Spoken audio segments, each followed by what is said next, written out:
Right. So before we head on to our today's lecture, before we start off with chapter number 14, let's quickly recap what we did in the previous class. So we started off with channel management decision. We said there are a few decisions that the channel, according to the channel, you have to take. The first one is who should be part of your channel member. We talked about how giant companies have much easier time in picking up any supplier, any distributor they want to, because of the simple reason that they have the size, the power to influence the elements of their supply chain, the members of their supply chain. On the other hand, if your company is very small, you need to convince the distributors about, whether they would have your product on board, whether they would want to distribute the product or not. So your size, your power would affect the ease of selecting the supplier. Then managing channel members, motivating channel members, again you need to continuously motivate them, give them incentive, talk to them, take their feedback, and keep a sort of a partnering relationship with your channel members so as to deliver superior quality to your customer. And then you need to keep on evaluating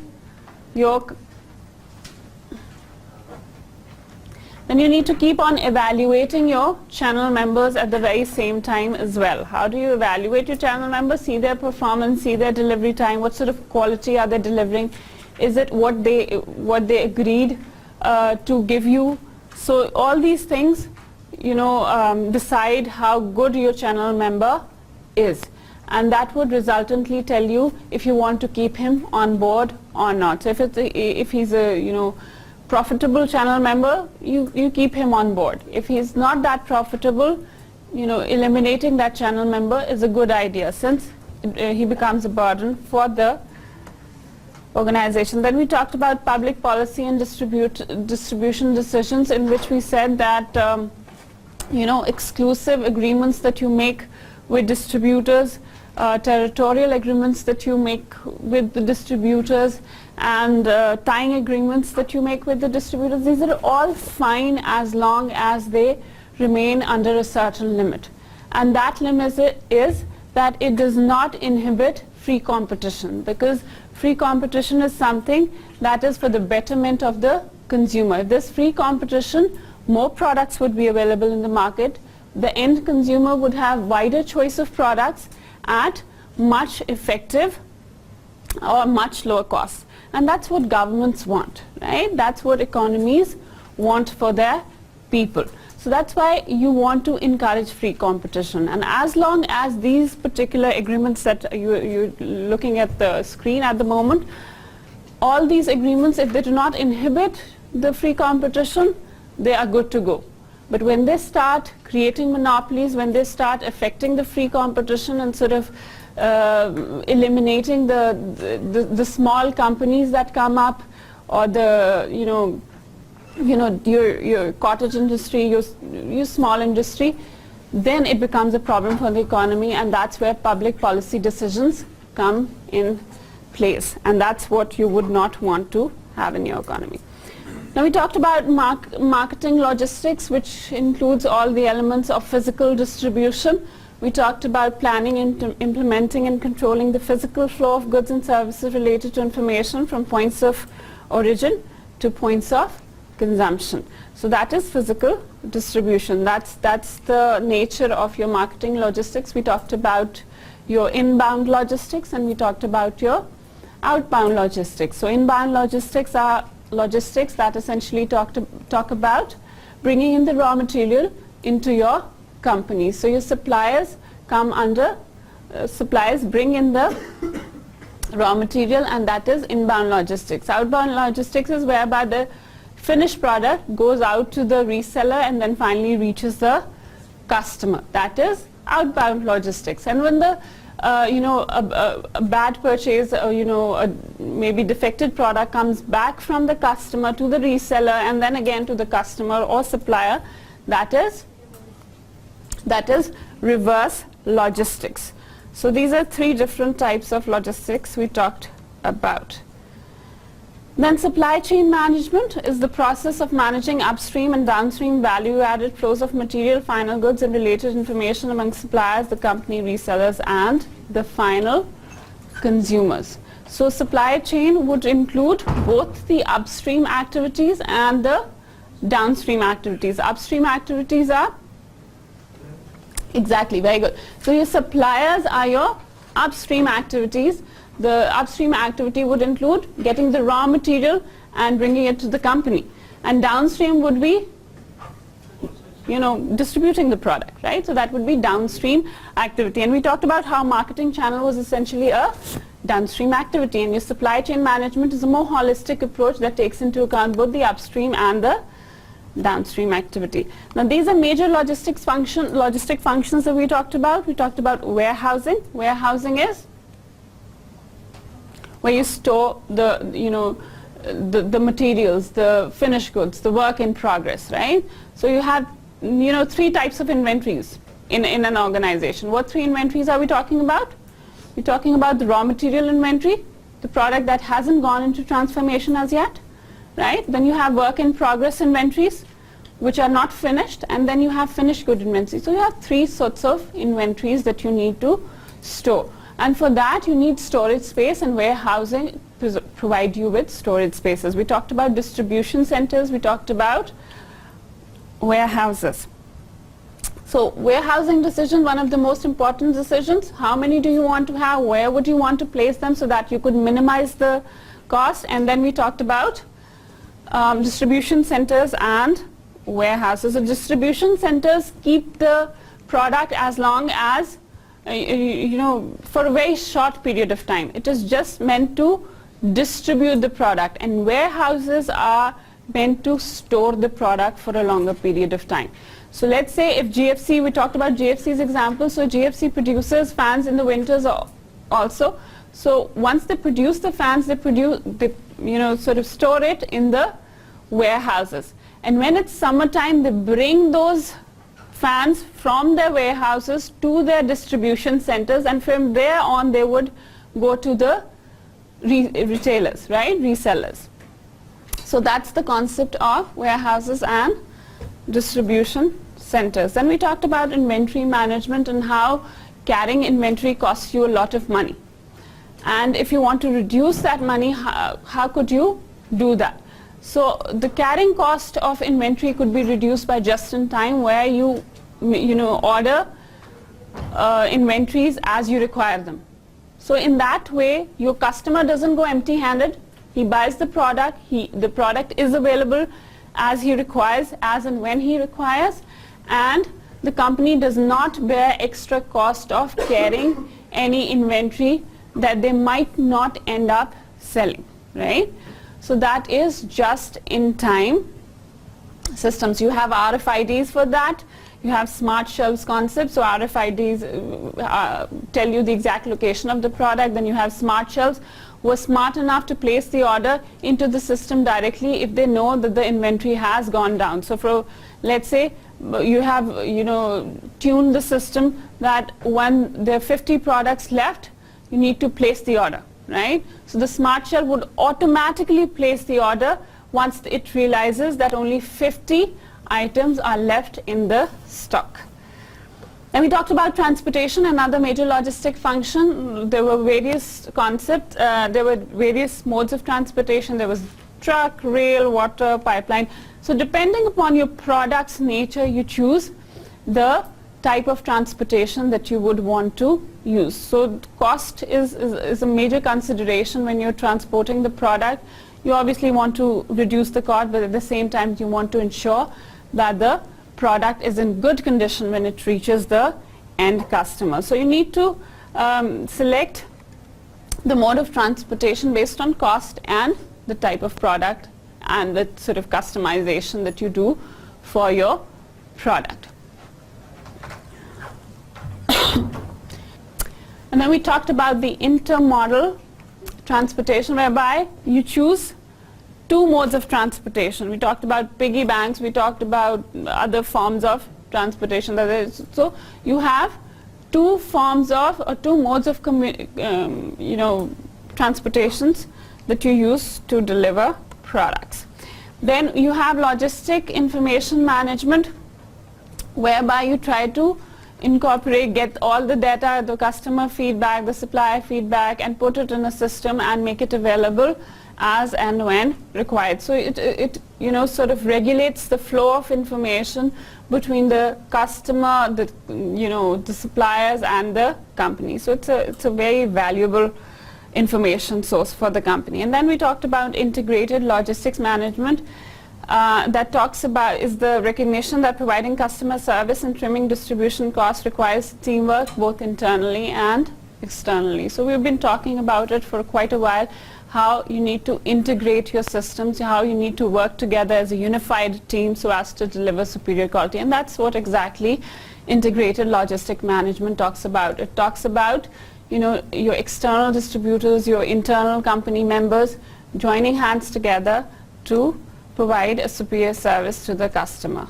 And then we talked about third-party logistics. Now there are various companies who specialize in distributing product, whose main job is to distribute products, and you can hire those companies who act as your third-party logistic companies. We talked about how UPS does it, how TCS does it, how Leopard does it. So many other companies are providing you the same service. So when the company does not want to handle, you know, distribution themselves, what they do is they hire a third party, and the third party does it for them. So it helps them stay focused on their existing product rather than worrying for the, you know, this is the overall distribution of the product. So this was all about distribution.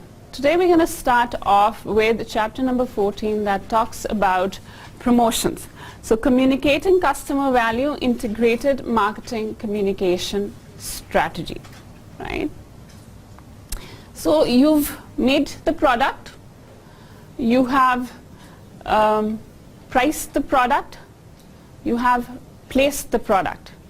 Now it's time to tell the people that the product exists, and that's where integrated marketing communication comes in handy. Now communication can never be overemphasized, right? You cannot create a product and not tell customers about it and expect it to sell in the market, right? So you need to create an effective promotional mix for your product so that the customer may know what your product is all about, right? So what is a promotional mix? It's one of the 4 P's quantity mix in which, like, we have base, because that's why promotion is one of the 5 P's, 6 P's, I guess it's talking about. Okay. Now what usually students do is they mix up functions of management, marketing mix and promotion mix. Okay? Let's clarify the things before we start the chapter. So your management functions are planning, organizing, leading and controlling. So these are 4 functions of management. 4 P's of marketing are product, price, place and promotion. You can add as many P's as you want to, right?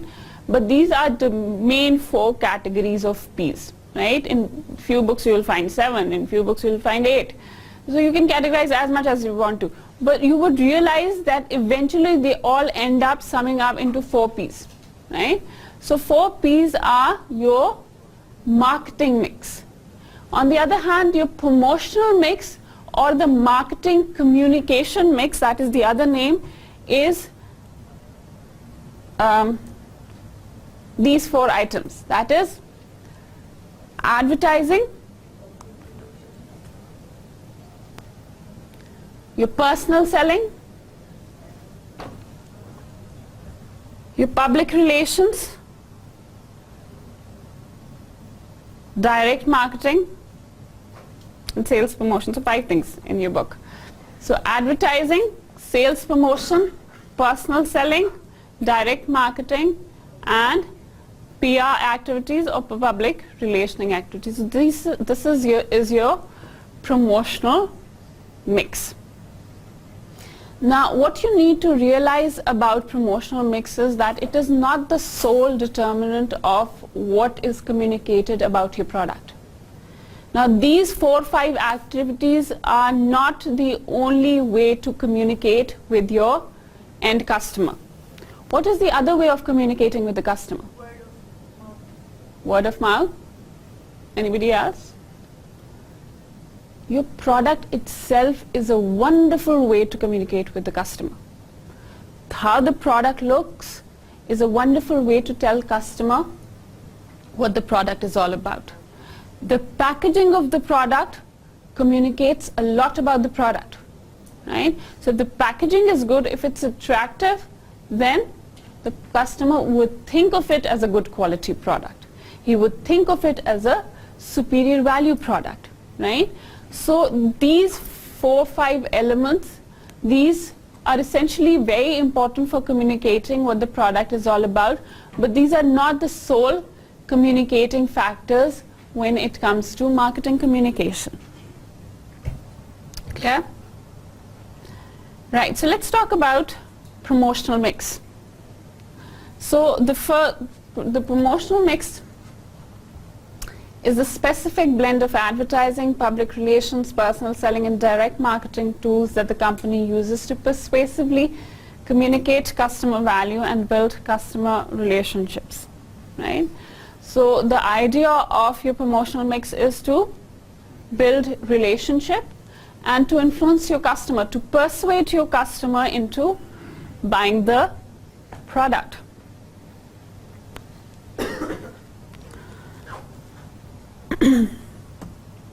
Now coming down to the first element of promotional mix, that is advertising. Now the definition of advertising is it is any paid form of non-personal presentation and promotion of ideas, goods or services by an identified sponsor. So what do I mean by non-personal presentation? Anybody? Non-personal presentation is a presentation where the customer, the company does not go in person, does not go, or a representative of the company does not go in person to the end customer and tries to convince them to buy the product. You see the advertisement on the television, the company does not come directly to your doorstep and does not try to convince you. So that's a non-personal sales presentation. If you see the other forms, that is personal selling, there's a personal presentation that is made. So when the credit card seller comes to you, they try to sell you a credit card, he comes to you personally. So that is not advertising, that is personal selling. So what happens in advertising is that it is a non-personal presentation about any idea, goods and services by an identified sponsor, right? So any idea that is currently being advertised?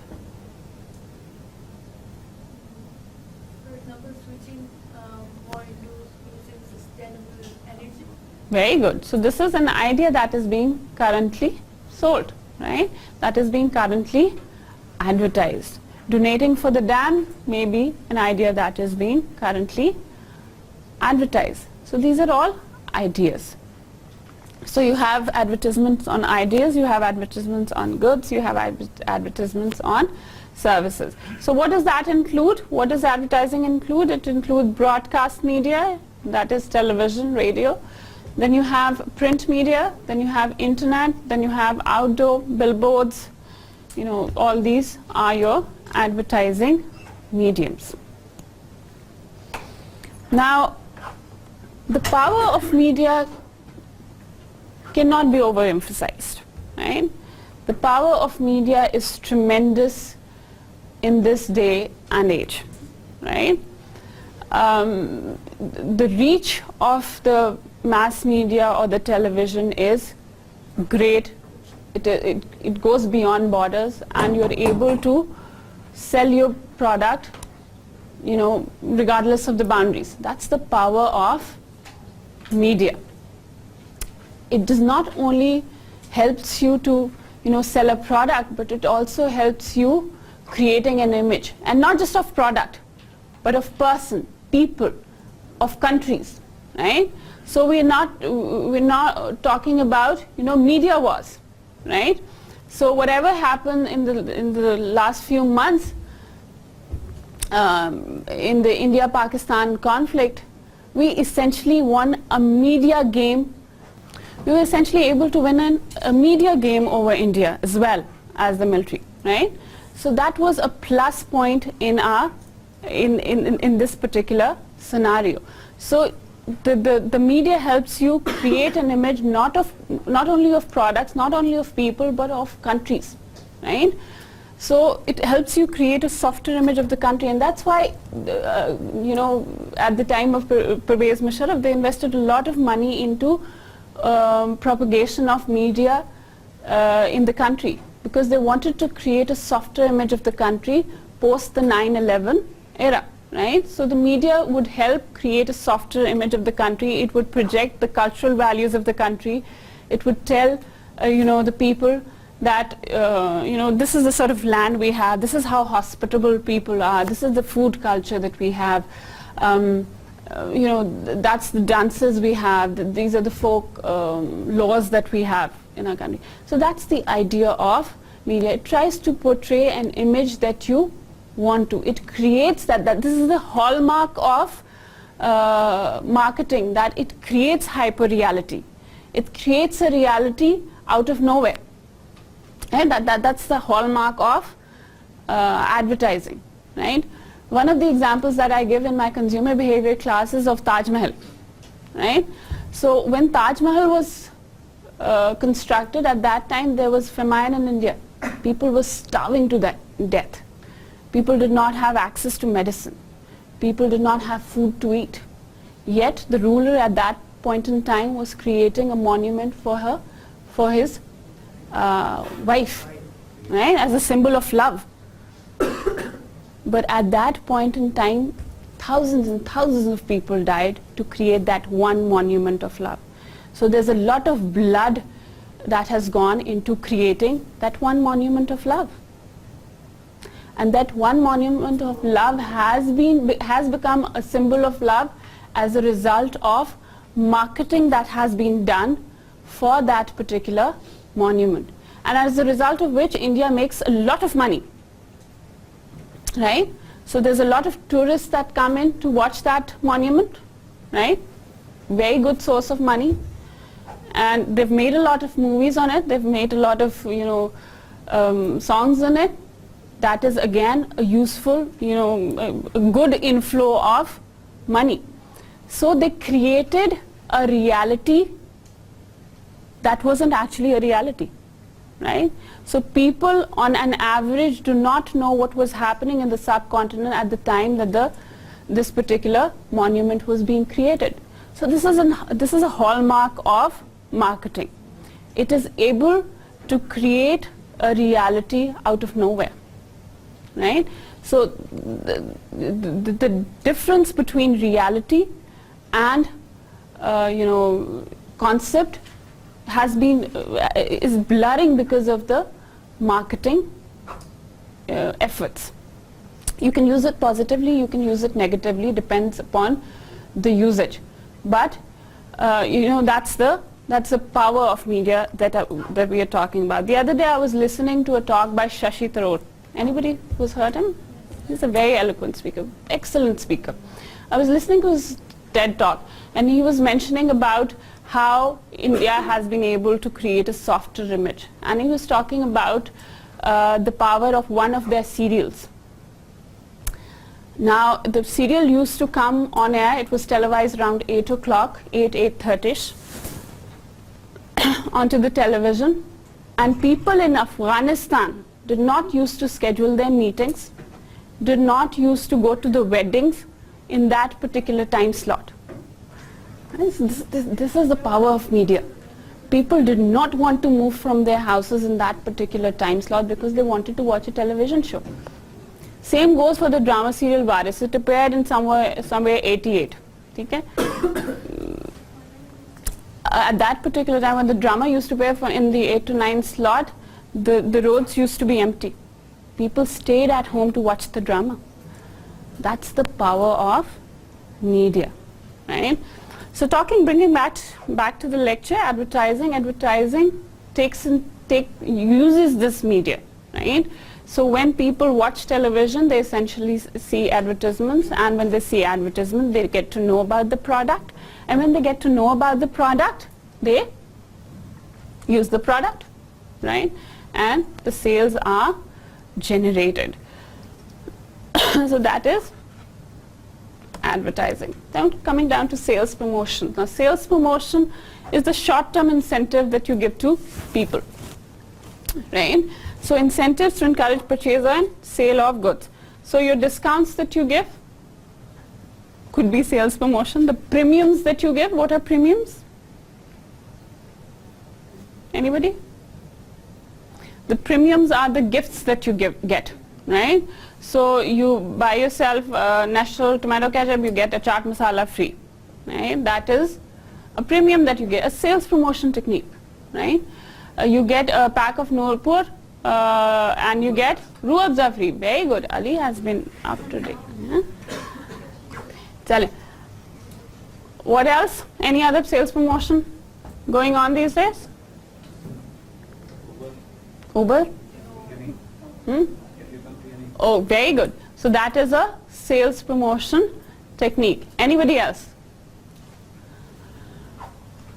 Then you displays, the displays that you see in the stores, you know, life size, you know, cutout of Commander Safeguard, a display, right?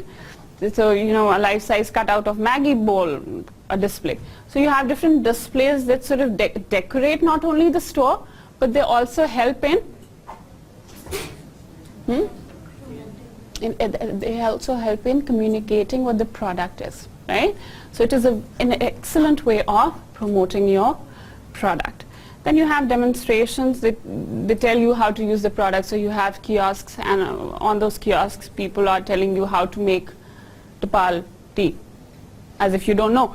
But you know, they try to demonstrate how you use the product. You go to the store, there's a new mobile that has come up, the salesperson comes in and he demonstrates how the product is used. So that could be a sales promotion technique. Then you have PR activities. Now PR activities are generally designed to create a goodwill in the market. You try to clear your image if there's, you know, you've come under fire for any allegation, right? So if there's any allegation and you want to present your idea, you want to clarify your situation, you can conduct a press release, a news release for that. Then you do PR activities to create a certain image into the market. So for instance, your company PTC, Pakistan Tobacco Company, creates or conducts a lot of plantation drives in order to create a good image of the company in the market, right? So these are all public relationing efforts. You know, you go to the you want to hold a, let's say a concert here, you go to Ufone and ask for their sponsorship and they give you sponsorship. That is a PR activity that they are doing, right? They sponsor you for a certain reason, right? And that reason is to create good public relationing, to create a good image into the market. So these are all public relationing effort. We had an excellent example a few years ago of Lay's, when they were, when they allegedly used some substances in their chips that were not halal, and they clarified their position. They had Junaid Jamshed on board. They had Junaid Jamshed come on television and explain that all these allegations are incorrect and that the product is completely halal and you could consume them. And they also had a PCSIR stamp now on their packs, right? So this was all an allegation, as a result of which they conducted the PR activities and as a resultantly they were able to clarify their position and communicate to the people that their product is absolutely halal, right? So these are all public relationing efforts. Then you have personal selling. Personal selling is whereby you go to the your contact, your target market, you identify contacts within your target market, and you approach those contacts, and then you make the sales presentation to them, take their questions, and sort of try to sell the product then and there. And if you're not able to sell the product then and there, then you take their number, take their contact details, and try to convince them later on to buy the product, right? So this is a personal selling effort, a very labor intensive job, right? So if you want to sell the product through this particular mode of promotions, then you need a lot of labor that would make contact with your potential customers. So sales presentation, trade shows, incentive programs, these are all part of personal selling. Then you have direct marketing. Direct marketing involves making direct connections with carefully targeted individuals, consumers, to both obtain an immediate response and cultivate lasting customer relationships through the use of direct mail, telephone, direct response, television, email, internet. So all these are direct marketing effort, whereby you come in direct contact with the customer. So you log on to Will Ahmed's website, try to place the order there, they get your email ID. And every time there's a new offer that comes up, you'll get an email in your inbox. That is a direct marketing activity, right? You get a lot of messages on your cell phones. Again, a direct marketing effort, activity. You need to realize that all these messages that come on your cell phones, that come on your in your inbox, these are not randomly sent out. This is not a hodgepodge that they do, right? There's a proper way of sending out these messages. There's a proper algorithm that are run, and that decides whether they would want to send the message out to you, because it costs a lot of money for them as well to send out these messages. So there's a lot of targeted approach that is made in sending out these messages, and this is all possible because of big data that we talked about in the first or second chapter, right? So what is big data? Very good. What is big data? Very good. Put the mobile phone on the table, mera bachcha. So big data is huge chunks of data, right? We talked about how we generate, I believe it was 18 quintillion bytes, 18 or 20, I'm not sure, okay, 18 quintillion bytes, right? So this is the amount of data that you generate, and within that data you need to find patterns that would help you sell your product better. And how do you find those patterns? You find those patterns through big data techniques. So you take big chunks of data and sort of use those big chunks of data to get the data out that you want, right? And this is how companies decide.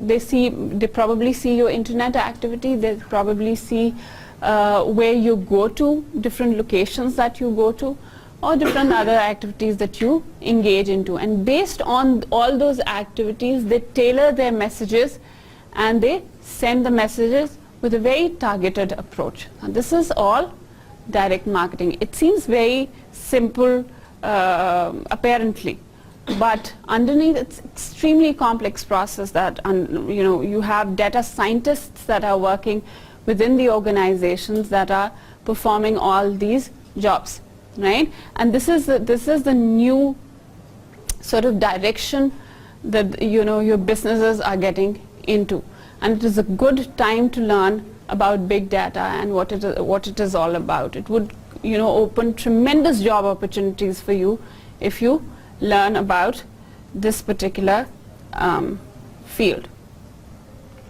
Then the new marketing communication landscape, how the marketing communication is changing and why it is changing. The first reason why it is changing is for the simple reason that the consumers are very well informed, right? there is, endless amount of information that is available on the internet.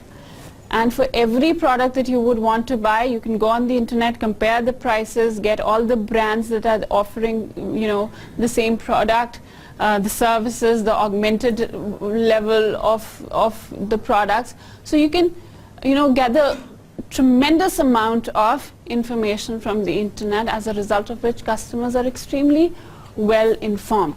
And you are not the only person or the only agency that is informing them about the product. In previous time, people did not have access to the internet, as a result of which whatever you told them, they believed it was true. Now people question whether it is true or not, right? They would ask for logic, and that's where the marketing communication landscape is changing, the first element that is leading to change. Then there's more communication, not just between the company and the consumer, but between consumer and consumer. Right? So you can have product reviews from somebody sitting in US, you can have product reviews from somebody sitting in China, and they can let you know if the product was good enough or not. You go to AliExpress, the best way to gauge is if the sender is authentic or not is to read the reviews, right? So if the reviews are good, then you might want to order. People have placed pictures of their orders, whether it was good enough or not.